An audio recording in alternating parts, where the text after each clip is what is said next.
El sufragio, en igualdad de condiciones para la mujer y el hombre, se basa en la idea fundamental de que ella debe tener el mismo derecho que su compañero a participar en los asuntos de la sociedad. No es posible que se pueda rehusarle esta justa participación en la vida societaria, aunque el sufragio fuera una práctica sana y justiciera. Mas la ignorancia de la mente humana está compuesta para ver un derecho, una libertad, donde no hay más que una imposición.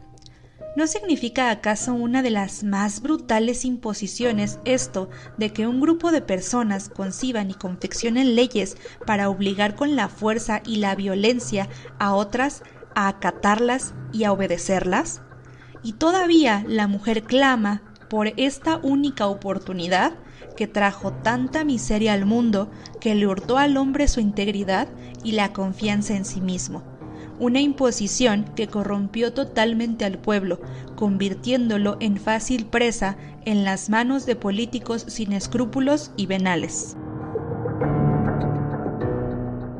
Amistades chulas, bellas y hermosas, llenas de amor y luz en su ser, ¿cómo están el día de hoy? Bienvenidas a un espacio muy raro que yo ya no tengo ni idea de qué demonios es.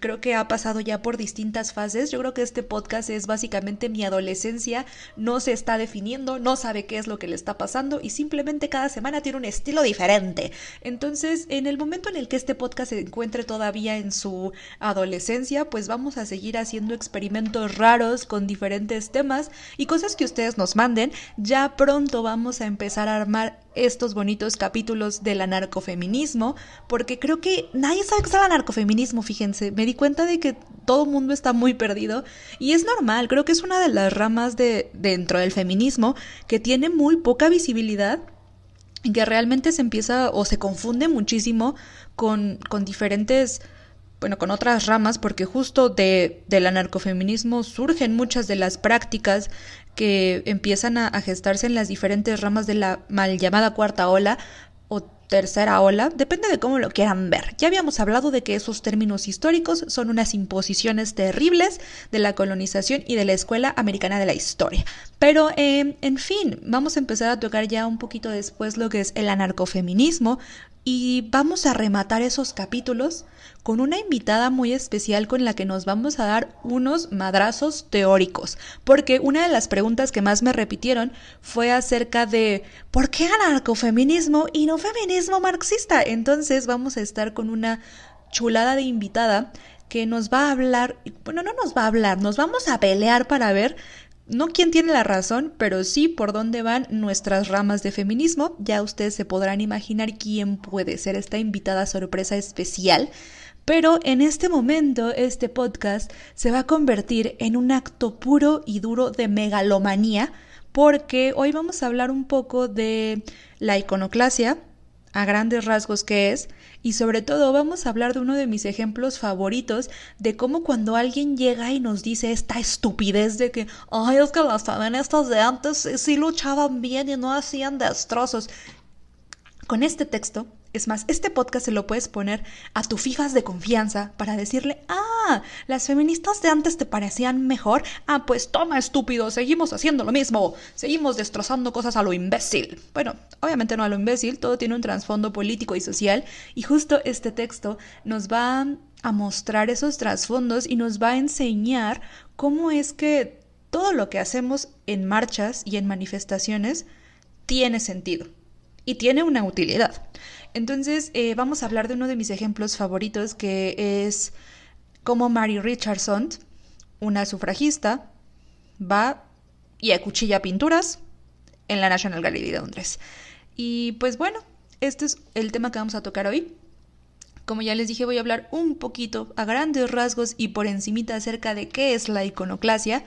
Ya después hablaremos un poco acerca de lo que es la resignificación del espacio, porque fíjense que cuando vamos y pintamos el Metrobús, no es lo mismo que ir a pintar el Ángel, porque son espacios que tienen diferentes cargas simbólicas.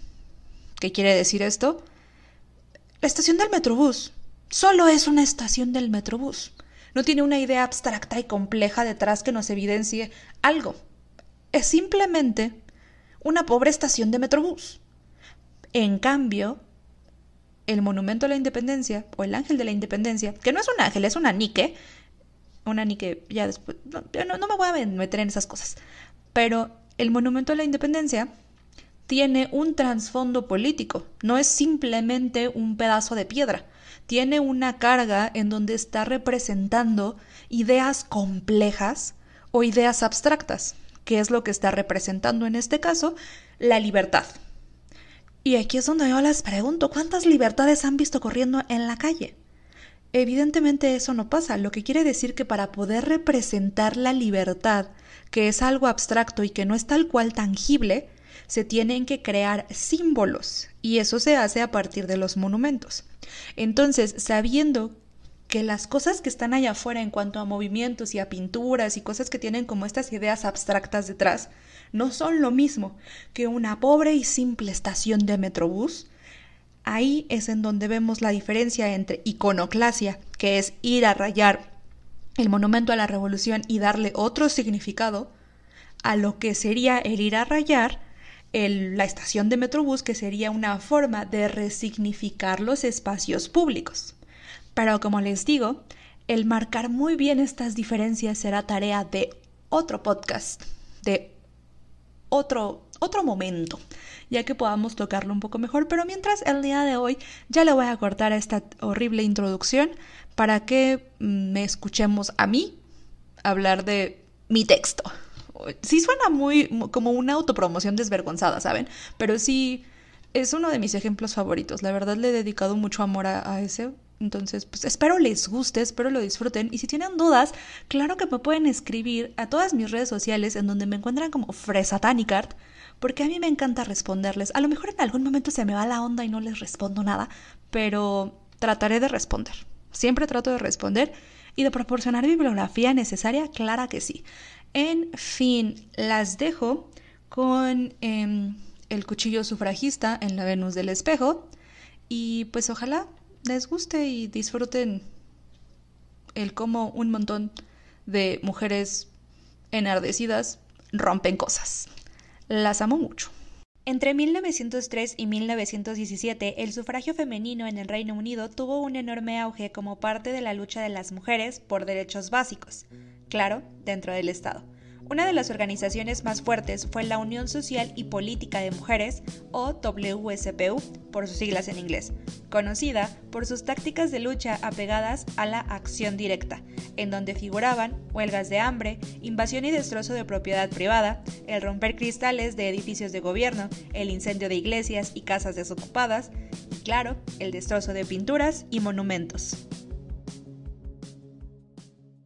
Las acciones de destrozo de las sufragistas no solo eran producto de impulsos frenéticos y coléricos, como denunciaba la prensa sensacionalista de ese entonces, sino que tenían un trasfondo político guiado por su lema, hechos, no palabras, en donde cobraban una actitud performática, es decir, que se buscó evidenciar la violencia ejercida contra las mujeres a través de representaciones teatrales, desde la sátira y la ironía, que casi siempre implicaban el destrozo de espacios públicos y privados. Una de las primeras acciones de este tipo fue en 1905, donde la rama militante de la WSPU rompió los escaparates de tiendas de alimentos y boutiques, entendidos como espacios de consumo femenino, asaltándolos a modo de parodia del acto de comprar en rebajas. Cabe mencionar que estas acciones no eran solo actos propiciados por las sufragistas, ya que muchos de los movimientos políticos de principios del siglo XX, como anarquistas y marxistas, recurrían a manifestaciones visibles en el espacio público para evidenciar su descontento y demandas. Asimismo, como parte de estas tácticas, se crearon publicaciones, como periódicos y revistas, para difundir ideas no solo escritas, sino también de manera gráfica, ya sea desde la caricatura política, con carteles o afiches, también conocidos como arte de propaganda, con la finalidad de mediar las ideas de las clases bajas con los intereses de la lucha política. La creación de estas publicaciones e imágenes no era el único vínculo con la intervención en el arte, sino que también atacaban espacios como museos y galerías para retomarlos como escenarios de acción política, intervenidos por la ruptura de los valores culturales y sociales ante la desigualdad, es decir, como actos de iconoclasia. En estos casos, la iconoclasia no posee su obsoleta definición del siglo VIII, que negaba el culto de las sagradas imágenes, las destruía y perseguía a quienes las veneraban, sino que se centra en la definición moderna, otorgada en las revoluciones burguesas, como la francesa, en donde se suplanta la idea de la Iglesia y la religión por el Estado-nación. Estas imágenes de culto ya no solo son religiosas, sino que comprenden las bases, valores, ideas y sentimientos que desea proyectar el Estado a sus ciudadanos. A pesar de que en estas definiciones cambia la figura a la cual se dirige el culto, ambas comparten el sentido básico del acto iconoclasta, que es el destrozar imágenes, estatuas o monumentos que cumplan el acto de representación de una idea compleja y abstracta, como lo es la libertad, Dios, el Estado, un santo o un héroe, en un objeto cuyo valor es otorgado únicamente a través de discursos que apelan a los sentimientos del observador, a través de la historia, la religión o la política, en donde su destrozo significa el descontento con estas ideas. Las sufragistas nos relegaron un gran número de actos iconoclastas, principalmente enfocados en la quema de retratos al óleo de diferentes miembros del Parlamento inglés, quienes se oponían a otorgar el voto a las mujeres. Pero uno de los más significativos ocurrió en marzo de 1914 con la pintura La Venus del Espejo de Diego Velázquez, que se exhibía en la National Gallery de Londres. Esta obra fue acuchillada 7 veces por la sufragista Mary Richardson, dejando en la pintura algunas fisuras visibles y una rasgadura en medio de la espalda de la Venus. Este acto fue la respuesta de Richardson al encarcelamiento y tortura de la líder del movimiento de la WSPU, Emily Pankhurst. Posterior al acuchillamiento, Richardson fue sometida a juicio por destrucción de una obra de arte, donde declaró que su intención de destrozar a la mujer más bella de la mitología era el evidenciar las injusticias que sufrían sus colegas feministas, en específico Pankhurst, quien hasta ese momento había sido torturada, amenazada y agredida por parte de las autoridades durante su encarcelamiento en Holloway. A ello, Richardson declaró: «La justicia es un elemento tan bello como las líneas y los colores sobre el lienzo. La señora Pankhurst busca justicia por la condición de las mujeres, y por ello está siendo lentamente asesinada por el gobierno de unos políticos iscariotes. Si hay alguna protesta en mi contra, que todos recuerden que esa indignación es una hipocresía, mientras ellos destruyen a Pankhurst y a otras hermosas mujeres. Hasta que se deje de tolerar esta destrucción humana, cada una de las piedras tiradas en mi contra por la destrucción de esta obra serán evidencia de su hipocresía política, moral y artística». El acto de Richardson al romper el cristal que resguardaba la pintura y acuchillar a la Venus puede ser interpretado como una extensión de las protestas anteriores, pero lo interesante de esta es el incursionar en un espacio institucional que resguarda los valores culturales de Inglaterra. La acción creó una conmoción mayor en el status quo de la National Gallery, que generó un sentimiento de extrañeza para sus visitantes, quienes en su mayoría eran clases altas pertenecientes a la élite política. Con este acto, la pintura perdió su carácter consagrado como obra de arte y dejó de empatar con el discurso del museo. A través del acto del acuchillamiento se creó una nueva Venus del Espejo, alterando la intencionalidad original de la obra, que mostraba a través de la mirada masculina de Velázquez el ideal hipersexualizado de la belleza femenina, para convertirse en una evidencia del movimiento sufragista, que mostró la violencia del encarcelamiento de Pankhurst y la represión hacia las sufragistas en cada una de las rasgaduras de la espalda de la Venus. Era casi de esperarse que la prensa no vería con buenos ojos las acciones de Richardson, ya que con anterioridad habían publicado diversas caricaturas políticas sobre el movimiento sufragista en donde las señalaban como locas e irracionales, mientras se les representaba como mujeres horrorosas, acorde a los cánones de belleza, y con actitudes agresivas en compañía de textos como «El lugar de las mujeres está en la cocina». Las feministas tendrían más oportunidad de ser escuchadas si tuvieran una mejor imagen, o utilizando la palabra lesbiana cual si fuera un insulto. En la nota del suceso, la prensa señaló de manera despectiva a Richardson como la acuchilladora, con la intención de generar cierta aversión contra el movimiento sufragista, pero los periódicos no contaron con que ninguna publicidad es mala. El hecho de difundir la imagen y parte del discurso que presentó en el juicio y posteriormente en ruedas de prensa fue una forma de difundir los ideales políticos del movimiento sufragista a gran escala a partir de los medios de comunicación. Con ello se difundió el nuevo retrato de la Venus a través del cuchillo sufragista como parte de la denuncia del sufrimiento de las mujeres y de Pankhurst. A fin de cuentas, la finalidad de los actos iconoclastas no solo es el destrozar una imagen, sino el irrumpir ante el status quo de los espectadores acostumbrados a la belleza y a la tranquilidad de las imágenes. El ver en estos actos la violencia que sufre un movimiento o el descontento que generan los valores obsoletos es aquello que le da una de las mejores propagandas a cualquier movimiento social. Oigan, amistades preciosas, pues muchas gracias por escuchar completo este episodio. Recuerden que este también lo pueden encontrar en nuestro bonito canal de YouTube, que todavía no tiene nombre tal cual porque pues no puedo, o sea, no se puede hacer eso hasta que tengas 1000 seguidores. Entonces si me pueden ir a seguir a mi canal de YouTube, no saben cómo se los agradecería. Y pues este episodio lo pueden encontrar allá. Y sí les recomendaría ir a verlo allá porque pues tenemos lo que viene siendo el recurso visual. Entonces muy probablemente podría pues ser un poco más útil si ven allá directamente las imágenes. Y si no, no se preocupen, también las subo directamente a mi Instagram, en donde pueden ver todo el recurso visual. El punto es que también puedan ver las imágenes, porque yo creo que estos episodios, si no se ven con imágenes, carecen por completo de sentido.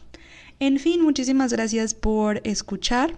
Yo las amo mucho y sí quería agradecer tal cual el hecho de que últimamente el podcast ha estado creciendo bastante.